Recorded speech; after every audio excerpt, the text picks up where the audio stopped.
As we move on to chapter 10, I wanted to skip over section 10.1 and move right into the meat of it, which is section 10.2.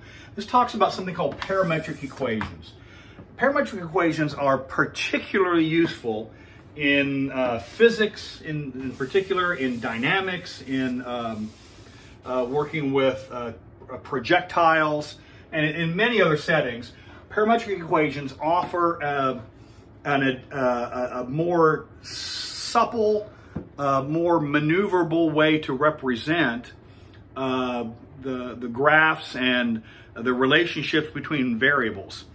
And so I'm going to start with a little notion here. Suppose we launch an object from the origin, and the angle of launch is 45 degrees. And let's suppose the initial velocity, try that again.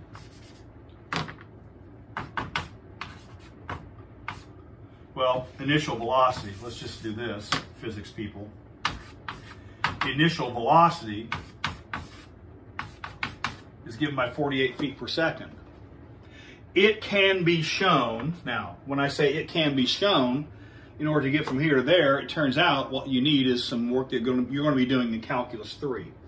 But it can be shown that the path followed by this object will be a parabolic path. It'll be a portion of a parabolic arc.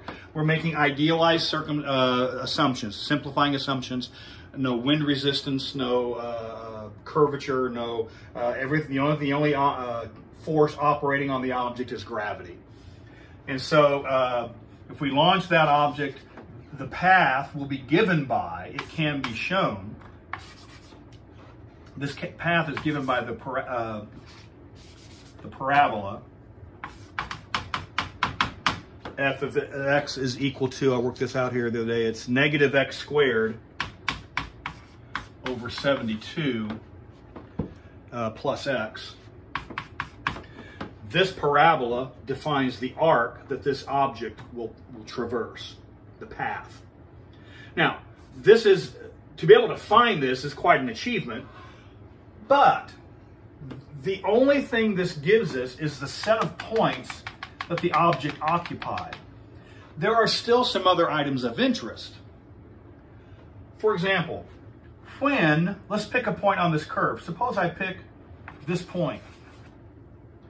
When was the object at that point? Now, if I choose an x coordinate, if I choose, let's say, x equals 6, if I choose x equals 6, I can find some things. Again, I'm randomly choosing 6 out of the blue sky. I'm choosing 6 because I know the arithmetic's going to be easy. If I just randomly choose 6, I can compute f of 6. And it gives me negative 36 over 72 plus 6, which is negative 1/2 plus 6, which is 12 halves minus 1/2, which is 11 halves. Now, what does that give me? That actually is the function value here. So 6 comma 11 halves. So this tells me when I am 6, what are my units feet? When I am 6 feet down range, I am 11 halves, or was that 5.5 feet high? So there is some valuable information here. We can actually find the total distance downrange. We can find how far is it from here to here, because that is the point at which the y coordinate, the function value, must be 0. So if you set this function equal to 0, you can actually find that horizontal distance. That's a good thing to find. It's an important piece of information. Set this to 0. That's pretty straightforward.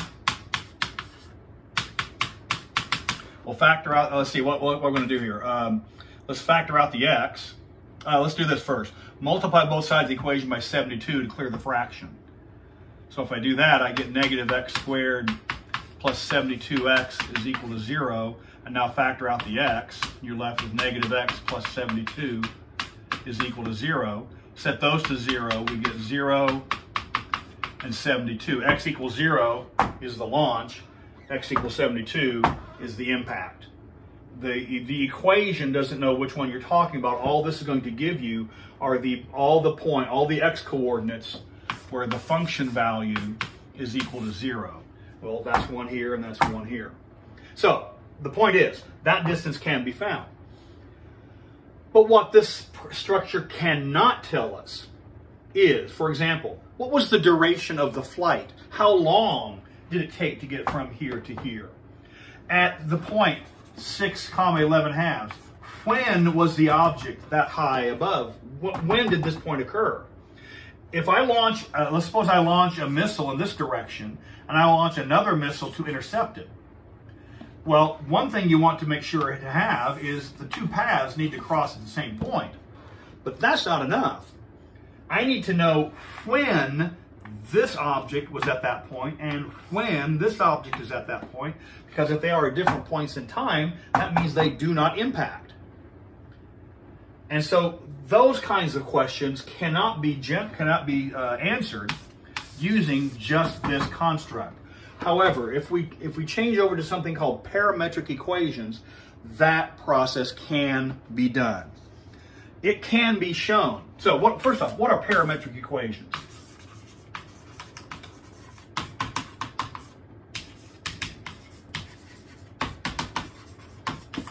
All right.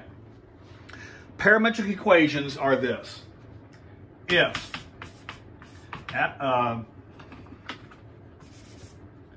x is equal to f of t, y is equal to g of t. If these are two functions, for our purposes, we want them, for now at least, to be continuous functions and differentiable. We can relax some of those requirements later on, but for now, we have these two functions defined on some interval I. So I is some interval. It can be, and very often it will be, defined on a closed interval, AB. However, it might be defined on the entire real number line. It might be defined on A to infinity. It might be defined on any interval. So I'm just going to say defined on some interval. Then this is a set of parametric equations. I'm sorry, not g of x. It's a typo. G of t, where t is called the parameter.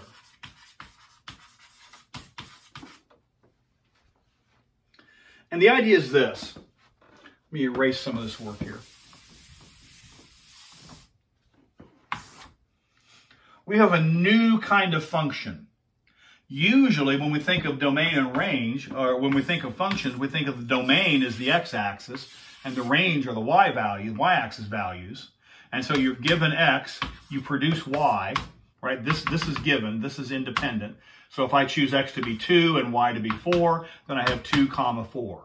And if I choose x to be 3, I get maybe 3, 7.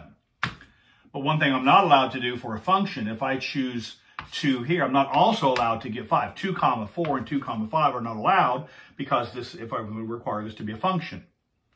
But what we're talking about here is not this concept. What we're talking about is this. Here is the t-axis.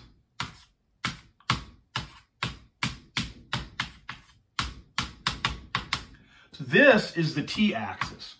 And then over here we have the entire coordinate system. This set is the domain. This set of coordinates is the range. And so when we work this, what we have is, whereas before we had x and y in my little grid, now what we're going to have is this, t and x and y, from which we produce x comma y.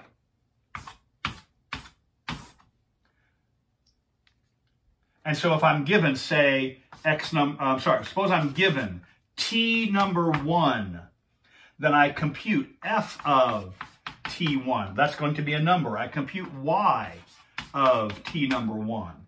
That gives me a set of coordinates from which you construct the point f of t1, comma, g of t1. That's point in two-dimensional, the two-dimensional system is the range value that corresponds to this domain value. All right? Now, when we say this is a function, each domain element corresponds to exactly one range element. If I choose a different T2, okay, so let's back up a little bit. In the ordinary y is equal to f of x, x, y. If I choose x to be 2, maybe I get 4, let's say. If I choose x to be negative 2, is it possible to get the same point out of here? Is that a possibility? Well, of course it is, because this function does that. You are allowed, this is the key notion, you are allowed to have repeats in this column. What you're not allowed to do is say 2 also goes to something. You're not allowed to say 2 also goes to 7, let's say. That would not be allowed. If you choose 2, you always get 4. Now, you are permitted to get repeats in this ultimate range column. And what that means is we are permitted to get repeats in this column. And so what that means is this.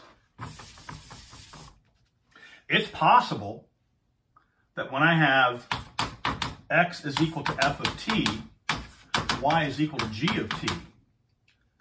All right? So potentially, let's just pick a couple functions out of the sky here. Suppose f of t is t squared, just t squared, and y of t is t squared, let's go, t, absolute value of t. So here's my set of equations, and I need an interval over which this is defined. Let's go from 0 to 5. Let's go from negative 5 to 5. All right?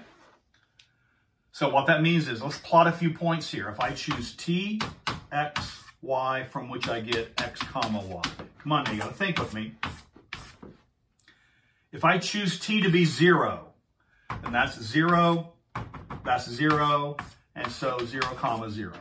So 0 on the t-axis corresponds to the origin. But watch what happens. If I choose t to be 2, that goes to 4 comma 2. If I choose t to be negative 2, well, what do we have here? T to be negative 2, then x is also 4, y is once again 2. We get the same value over here. And so that phenomenon of getting repeats in these coordinates is going to cause what at first appeared to be something that you're not going to allow, you're not used to. You're not used to seeing things in this way. You're not used to thinking of them that way. But we're going to see that this actually, the fact that you can get the same coordinates using two different points, gives us flexibility to be able to describe phenomenon that you could not describe using the ordinary XY coordinate system. So what we'll do next is I'll go and run through a specific example of this and show what I'm talking about in more specific detail. So this is the general idea. Set of parametric equations. X is defined as f of t, y is defined as g of t on some interval. And then from that, we can generate the rest of this that we're going to be discussing.